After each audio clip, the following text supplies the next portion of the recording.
Option 1. A greedy restaurant owner canceled his head pastry chef's profit share right before a VIP gala dinner, confident that any line cook could follow a recipe. He didn't realize that the restaurant's signature Michelin-starred dessert relied on a chemical reaction only the chef could execute, leaving the kitchen with a multi-million-dollar disaster on their plates. Option 2. What happens when a corrupt restaurateur tries to exploit the culinary genius behind his entire brand? He thought he could steal the credit and the cash for a world-famous dessert. Instead, he triggered a kitchen walkout that turned a high society banquet into the most embarrassing public failure in the city's history. Chapter 1. The Recipient of Greed. The kitchen of L'Étoile Noire was an absolute pressure cooker. At 11 p.m. on a Thursday, the stainless steel counters gleamed under harsh white lights as a dozen line cooks moved with military precision. In the center of it all stood Leo, the brilliant head pastry chef whose avant-garde, gravity-defying desserts had single-handedly earned the restaurant its international acclaim. For the past 3 weeks, Leo had slept on a cot in the staff room, perfecting a flawless crystal-infused sugar sculpture for the upcoming Global Investors Gala, a private event catering to billionaires where a single plate cost $5,000. The double doors swung open, and Christian, the slick, arrogant majority owner of the restaurant group, stepped onto the line. He wore an immaculate, custom-tailored apron over his designer shirt, though he hadn't cooked a meal in 10 years. "Leo, a word in my office," Christian said, gesturing with a manicured hand. Inside the quiet office, Christian slid a single piece of paper across the desk.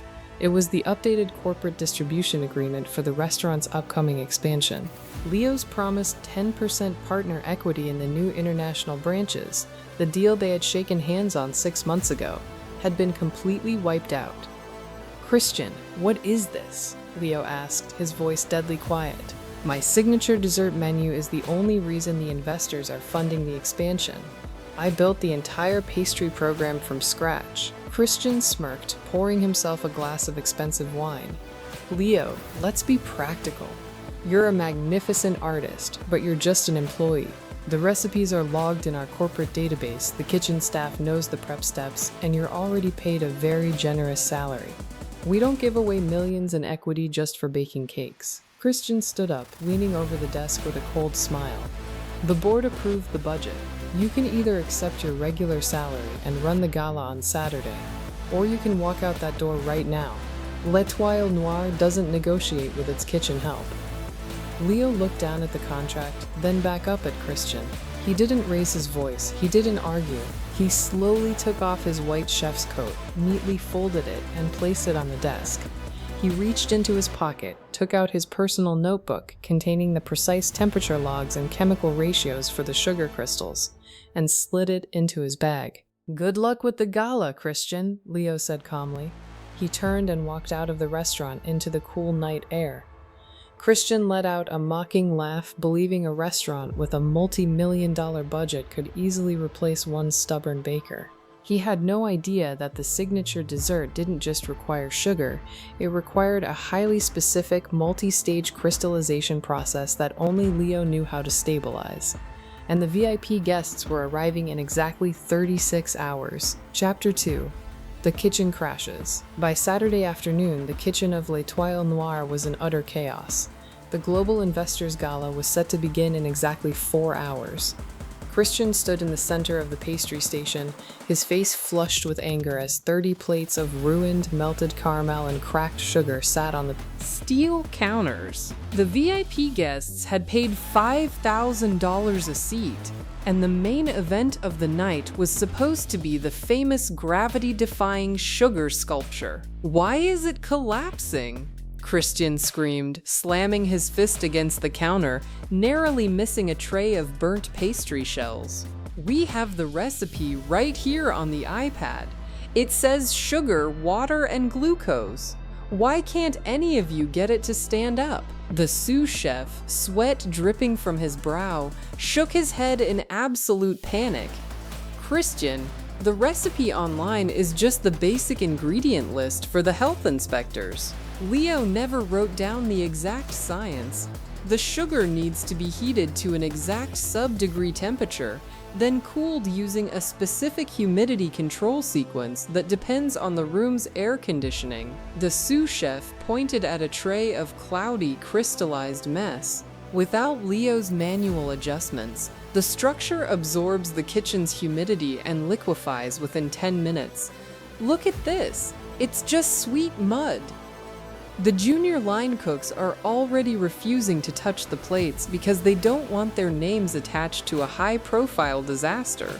Just then, the head maitre d' rushed into the kitchen, his face completely pale.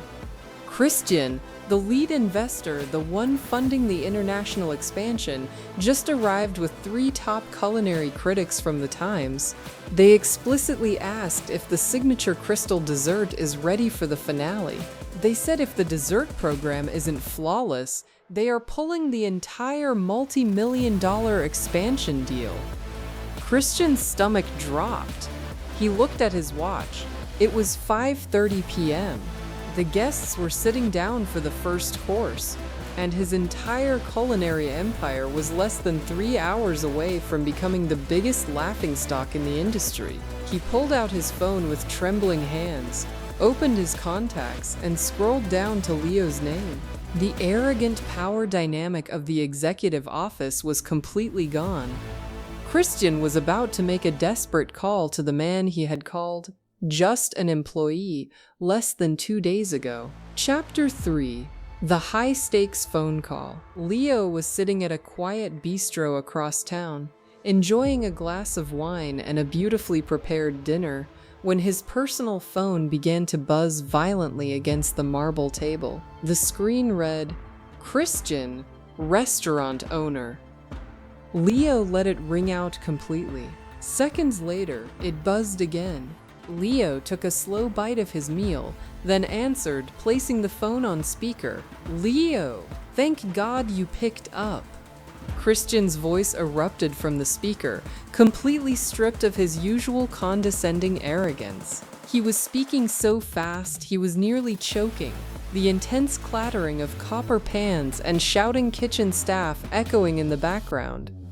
"Look, we're in the middle of the gala service, and the crystal sugar structures are completely liquefying. The sous chef says it's a humidity issue. You need to tell me how to stabilize the temperature loop right now." Leo took a sip of his wine. "I can't help you with that, Christian. As you told me on Thursday, any line cook can follow a recipe on an iPad. Let your $3 million kitchen staff handle the stabilization." "Leo, stop it. This isn't a game," Christian hissed, trying to inject some authority into his voice, though it cracked under the sheer panic. "The lead investors are in the dining room right now with the top critics from the Times. If that signature dessert doesn't come out flawless, they are canceling the entire international expansion. You are destroying the restaurant's reputation." "I don't have a restaurant, Christian. You made it very clear I'm just an employee," Leo replied, his tone as cool and smooth as glass. "The kitchen and the basic ingredients belong to your corporate group, just like you wanted. But the precise chemical metrics and temperature logs are my intellectual property. If you want a license to use them, we need to discuss your capital expenditure." "Fine, whatever you want," Christian shouted over the noise of a tray crashing in the background. "I'll sign the original 10% partner equity for the new branches. I'll have the lawyers draft it first thing Monday morning." Leo smiled faintly at his plate. "That was the price on Thursday, Christian. The price went up. I just checked my email and I don't see a signed resolution from your board. The gala ends in an hour, Leo.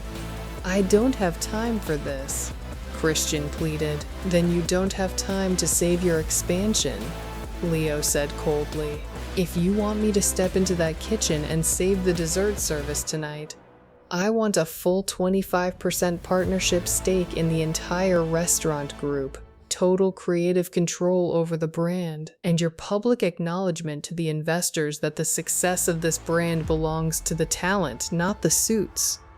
You have until 8 p.m. to email the executed contract, otherwise, enjoy your reviews tomorrow. Leo hung up the phone and casually called the waiter over to order dessert. He had exactly 20 minutes left to wait. Chapter 4: The Sweet Taste of Victory. At 7:54 p.m., Christian's pride officially shattered. Inside Leo's inbox, a secure digital document appeared. It was a fully executed contract signed by the restaurant group's entire board of directors. Christian had surrendered 25% of the entire empire, along with absolute creative control. At 8:15 p.m., a sleek black town car pulled up to the back entrance of L'Etoile Noire.